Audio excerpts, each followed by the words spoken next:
Sziasztok! Ebben a videóban a magyar mitológiával fogunk foglalkozni. Az ősmagyar vallás a kereszténység előtti időkben a magyar nép hitvilágát jelentette. Ide tartoztak a mitológiai hiedelmek, a mítikus lények, az elképzelések a világ eredetéről, felépítéséről és működéséről. Ekkoriban a magyarok többségében pogányok voltak, ami azt jelenti, hogy nem követték az egyisten hitet. Nincsen egységes kánonja a magyar ősvallásnak és a magyar mitológiának. Ez részben annak köszönhető, hogy az ősmagyarok nem hagytak írásos feljegyzéseket, így a tudomány csak más népek feljegyzéseire, régészeti leletekre és a folklórra támaszkodhat.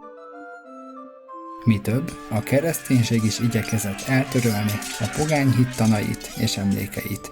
A nemzeti egységben a magyar nyelv kulcs szerepet játszott.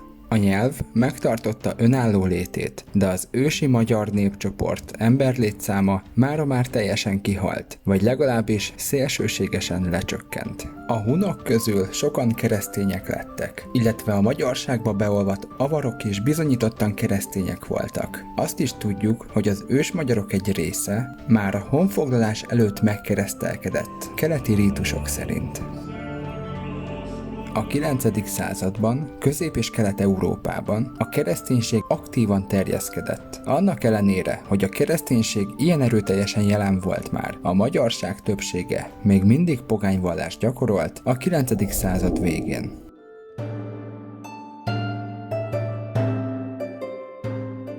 A világ felépítése a sámánisztikus magyar mitológiában egy háromszintű modell alapján van megfogalmazva. A felső világ. Ez a régió otthont ad a jó szellemeknek és a pozitív entitásoknak. A középső világ a mindennapi fizikai valóság otthona, ahol az emberek és a földi lények élnek. Ebben a világban találhatóak azok a természetfeletti lények is, amelyek jelen vannak a Földön. Az alsó világ. Itt találhatóak a rossz szellemek és a démonok.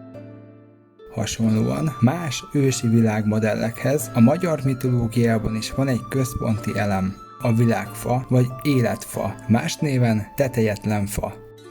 A fa lombozata a felső világban található, tetején pedig a turulmadár lakozik. A fa törzse körülveszi az ismert világot, míg az alsó világ a fa gyökereihez kapcsolódik. Néhány történetben ezen fa gyümölcse az aranyalma. A hétköznapi emberek a középső világban élnek, de szükség van a kapcsolat fenntartására a fizikai világon túli entitásokkal, erőkkel és szentségekkel. Ezt a kapcsolatot általában a sámánok vagy táltosok biztosítják, akiket az isteni tulajdonságaik, testi elváltozásaik vagy képességeik alapján választanak ki.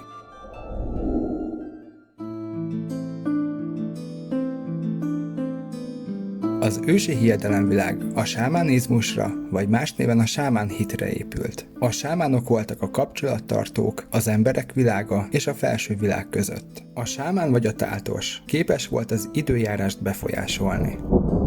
Ismert képességük volt még a gyógyítás. A táltosok például jól ismerték a gyógynövényeket. Jól tudták kezelni az általános sérüléseket, de akár a csonttöréseket is. Az Árpád-házi kettős fejedelemség idején a világi hatalmat gyakorló Árpád vezér mellett megjelent a magyar Kurszán főmágus is.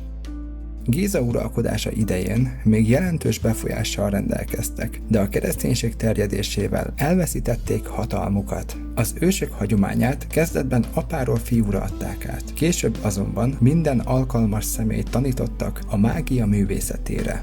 A mágusok nem mágusoknak születtek, hanem azzá váltak. A mágusok második születése az a pillanat volt, amikor az illető beavatásban részesült, más néven elragadtatik. Innen ered az elragadtatás szó. Ekkor kapja meg a magyar nevet.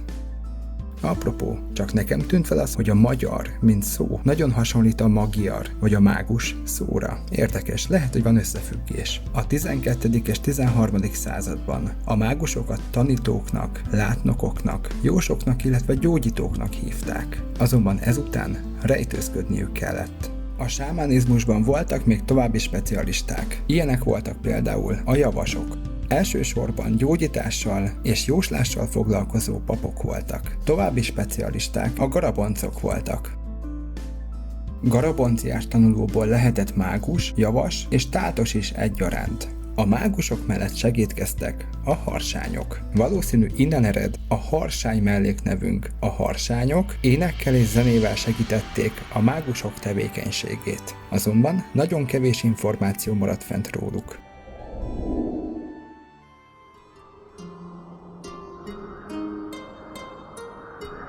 És most nézzük meg, hogy kik voltak a három világ fő alakjai, teremtményei és mitológiai lényei. Aranyatyácska, hajnalanyácska társa, Hadur, napkirály és szélkirály atyja. Valószínűleg azonosítható Tengrivel, azaz a teremtő istennel. A magyar ősvallás fő isten alakja a teremtés vezére volt. Az isten szó eredete Rédei Károly nyelvész szerint akár iráni is lehet.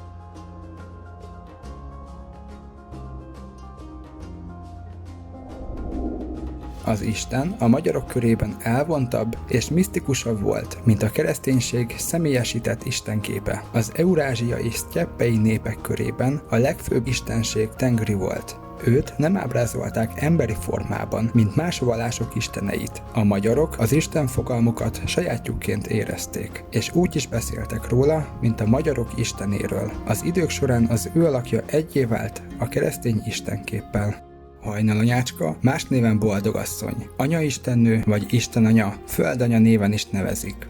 A kutatók szerint boldogasszony Jézus édesanyjával, a keresztény Szűz Mária alakjával azonosult. Szűz Mária csak a magyarok körében boldogasszony, tehát a boldogasszony kifejezés nem egy általános keresztény elem, hanem inkább az ősi magyar hitvilág egy részének továbbélése keresztény elemekkel kiegészítve. A boldogasszony a kereszténység előtt jóval korábban létező mitológiai alak volt, akit Babba Mária néven ismer a hagyomány. Például a székely és Csángó családok életében fordulópontot jelent, amikor a kisgyermek a holdra mutatva felismeri Babba Máriát. A Baba szó alak nagyon régi, már a sumérok is tiszteltek Baba nevű anyaistennőt. Hadur, a hadak ura rövidítése, a tűz és a háború istene. Szokás volt, hogy a magyarok harc előtt fehér mént áldoztak neki.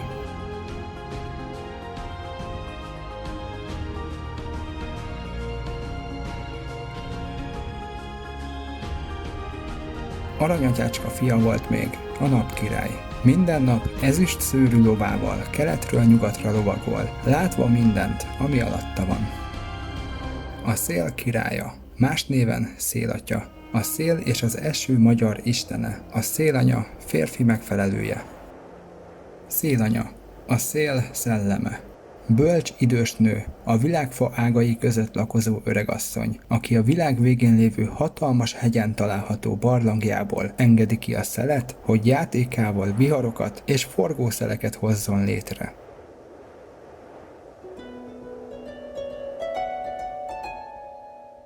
A felső világban lakott még holdatya, más néven éjatya, a napistennő, más nevén napanya, illetve tűzanya, tűzatya, vízanya és vízatya. A középső világ lényei a tündérek, akik gyakran, csodálatosan szép, nőnemű lények alakjában jelentek meg. A tündér szó a tündököl szóból, illetve a tünékeny kifejezésekből ered. A tündérek emlékét a népmesék őrizték meg. Egyes gyűjtések szerint Csalló közben is régen tündérek laktak. A középvilágban lakott még a szépasszony. A szépasszony egy démoni lény, akinek hosszú haja és fehér ruhája van. Fő szándéka az, hogy elcsábítsa a fiatal férfiakat. A néphit szerint szépasszony elrabolt újszülött csecsemőket, elcsábított férfiakat és behálózta őket az ördöggel karöltve. Míg a tündérek csak jó, a szépasszony csak rossz dolgokat hajtott végre. A boszorkány. A boszorkány egy olyan idős nő, akinek ellenséges és ártalmas jellege van. Rendelkezik természetfeletti erőkkel, amelyek közé tartozik az átalakulás képessége és a hatásos átkok használata. A tündérek ellentétét képezik. A középvilág élőlényei közé tartoztak a sárkányok is. A sárkány a népmesék gyakori szereplője, általában lángokat okád, és embereket vagy kincseket őriz. A magyar mitológiában is a sárkányokat gyakran időjárás démonként ábrázolták. Hitték, hogy a sárkányok olyan kígyókból és halakból születnek, amelyek hosszú időn át éltek mocsarakban. A videóban már említettem a garaboncokat és a garabonciás diákokat, azonban volt egy személy a középvilágban, aki csak úgy emlegettek, hogy a garabonciás. Ő egy természetfeletti erejű személy volt, aki egy táltoshoz hasonlóan foggal született. Rongyos köpenyben, kezében könyvvel kopogtatott be a házakba. Tejet vagy tojást kért. Egy egész köcsög tejet kellett eléje tenni. Ha ezt megtagadták, büntetésül vihart és jégverést okozott. A garabonciás könyvéből kiolvasta a sárkányt, amin aztán ellovagolt a falu fölött. Lesöpörte a házak tetejét, a fákat pedig tövestül kicsavarta. Az ős magyarok a garabonciás ellen harangozással védekeztek. A lidércek. A lidérc, vagy más néven lúdvérc, nevének eredete homályos, alakja rendkívül összetett, de a 20. századi folklórban már csak gonosz, démoni vagy mulatságos tyúk formában találkozunk vele. Az ősi magyar néphit szerint a lidérc az emberekre ül, megnyomja őket, néha pedig vérüket szívja. A markoláb is egy mítikus lény a magyar mitológiában. A markoláb az égi testeket fajja, és népünk hagyományában a nap és a hold fogyatkozások kiváltójaként tartják számon. A manók és a törpék, a középvilág alacsony növésű, erős, hosszú hajú és szakálú lényei voltak. Velük ellenben az óriások, akik a világ peremén élő, hatalmas termetű lények voltak. Az alsó világ legfontosabb lénye az ördög. Az ördög a halál, a betegségek és a gonosz dolgok istensége vagy szelleme, aki uralja az alvilág birodalmát. Az ördög az Isten ellenpárja. Kezdetben a sötétség és a gonoszság általános szimbóluma volt, de későbbi időkben a keresztény világkép és a néphagyományok befolyására szerepét és tulajdonságait újraértelmezték. Az Isten és az ördög, vagy más néven Démiurgos, közösen alkották meg a világot a teremtéskor. Amikor a jó és a gonosz nagyjából egyforma hatalommal vesz részt a világ teremtésében, vagy harcol egymással, dualizmusról, vagy dualista hitvilágról beszélünk. Az ősi halotti beszédekben az ördög lehet jó és rossz is egyaránt. A rábaközi táltos hagyományokban az ördög, mint őrdög, azaz őrszellemként szerepel, aki segítheti vagy akadályoztathatja az embereket attól függően, hogy melyik változatról van szó. Ebben a kontextusban hasonlít a tibeti őrszellemekhez. A magyar ördögnek nincs köze a keresztény sátánhoz. A kereszténység ördögképe a Biblián kívüli többi népi démonhit negatív vonásait is magába foglalja. A kísértetek a túlvilágra került lelkek és szellemek. A kísértetek az ősi mondákban a feltámadott holtakat szimbolizálták, akik a túlvilágról tértek vissza. Az alsó világban éltek még a betegség démonok is. A népi gyógyászat és a hitvilág szorosan összefonódik. Guta démon, az agyvérzés démona, időnként az infarktushoz is kapcsolódik. Innen ered az a mondásunk, hogy megütötte a guta. A nyavaja az epilepszia démona, amely gyakran összefoglaló kifejezése a különféle betegségeknek. A gyík, mint démon, a torokgyík és a torokfájás démona. A fene a rosszindulatú daganatos betegségek démona. Az egye meg a fene mondásunk is erre a démonra utal. Nézzünk meg további démonokat. A bubus, vagy más néven mumus, egy rosszindulatú szellem, amely egy barlangban lakik. A mókár a magyar hagyományokban egy olyan lény, amely hasonlóan a mumushoz gyerekeket ijesztget. A mókáról úgy gondolták, hogy ördögszerű lény, és vele kapcsolatban gyakran mondták a gyermekeknek, hogy vigyázz, elvisz a mókár. És most nézzük meg a magyar mitológia hőseit és emberi alakjait. Itt van például Hunor és Magor, a hunok és a magyarok legendás ősei. Történetükkel egy másik videóban foglalkozunk majd. Álmos, az Árpád-ház őse. Kiválasztottsága előrelátható volt édesanyja Emese álmában. Emese, Ügyek törzsfő felesége, a táltos az álmát azzal magyarázta, hogy fiút szül, aki egy idegen földön uralkodó nagy család őse lesz. Göncöl. Egy csodatevő táltos volt, aki értett az állatok nyelvén, ismerte a gyógyfüveket, betegeket gyógyított. Egy napon aztán eltört a szekerének a kereke, és ő hiába várta, nem segítettek neki az emberek, ezért a szekerével együtt az égbe repült, és azóta ott kocsikázik éjjelente. Innen a göncölszekér kifejezés. A magyar mitológiában rengeteg állatalakkal is találkozhatunk. Ilyen például a világfa tetején ülő turulmadár. Az eredet mítosz a magyarok származását a turulmadártól vezeti vissza. Az első királyokat pedig a turulmadár örököseinek, azaz a turul nemzetségnek tekintették, mint az égi eredetű hatalom megtestesítőinek. A turulmadár volt Attila és Árpád hadijelvénye is.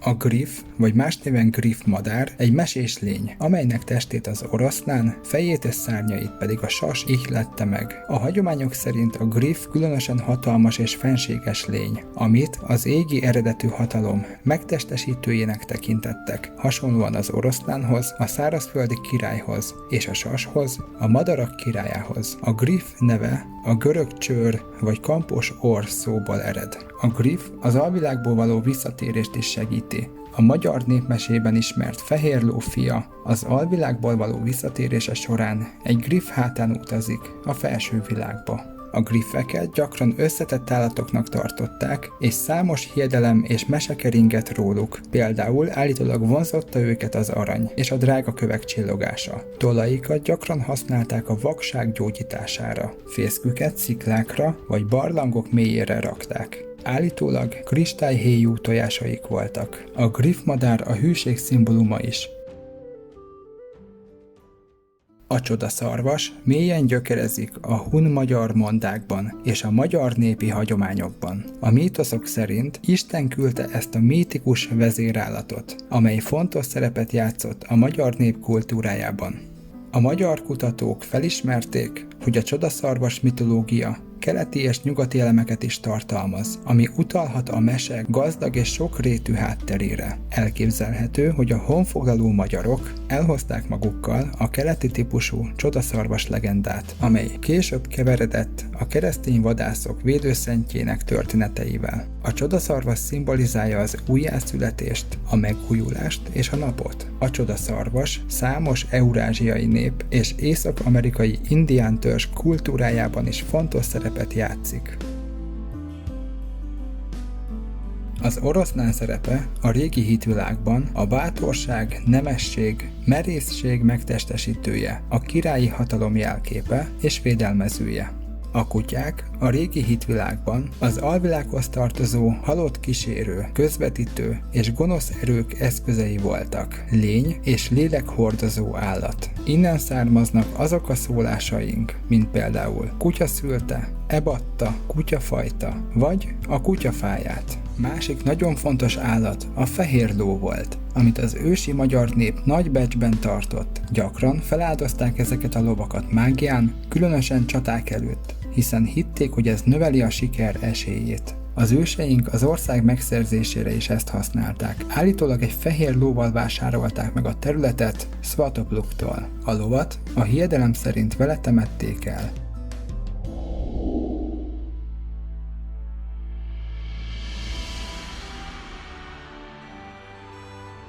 Az ősmagyar mitológia a sámánizmusra épült. Jellemző volt rá a tűztisztelet, amit nem is bizonyít jobban más, mint egy 930-as írás, amely az ősmagyarokat tűzimádóknak hívta. Jellemző volt még az animizmus is az ősvallásra. A szabad ég alatt, kutaknál, ligeteknél, forrásoknál és hegyek ormain áldoztak. Szent fákhoz, forrásokhoz, kövekhez ajándékokat vittek. Az ősi hit szerint a szellemek kedvelték ezeket a helyeket. Az animizmusból fakadtak a halotti szertartások. Hittek benne, hogy az ember is képes olyan tárgyak létrehozására, amelybe aztán szellem költözhet, azaz lelke lehet, mint például a kard vagy a vőfélybot. Itten érzek némi hasonlóságot a Harry Potterben található horcruxokkal.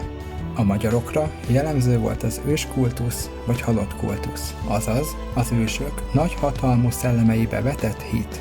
Hittek a lélekvándorlásban is. A kereszténység előtt minden vallás, minden pogány tradíció a keleti vallásokig bezárólag a születések körforgását tanítja. A régészeti leletek is ezt támasztják alá. Az elhunyttal együtt gyakran eltemették lovát és használati tárgyait. Ételt és italt is tettek mellé, hogy ne szenvedjen hiányt a túlvilági útja során. Az ősmagyar mitológia jellemzője a mágikus világkép, és hittek a természet mágiában. Jártasak voltak az asztrológiában is. A magyarok mitológiájában az ősi totemizmus elemei is jelen voltak. Hitték, hogy az ősök szelleme állatokba is beleköltözhet.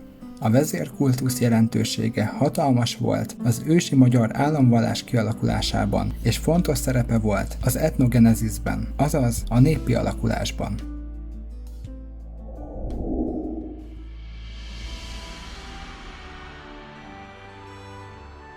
Nagyon sok érdekes mese és monda maradt fent. Lehetetlen lenne mindezt egy videóba belefoglalni, és ebben a részben nem is szerettem volna egyet-egyet kiemelni. Én személy szerint sajnálom, hogy a magyar hitvilág ennyire színes és sokrétű tudásanyaga mára már szinte feledésbe merült. Elképzelhető, hogy jönnek a témában még hasonló videók, ugyanis nagyon különleges élmény volt a magyar ősvallásról olvasni és ezt a videót elkészíteni. Találkozunk egy következő napi érdekes videóban. Ne felejtsétek el a videót lájkolni, amennyiben tetszett nektek. És ha még nem vagytok, további tartalmakért iratkozzatok fel. Sziasztok!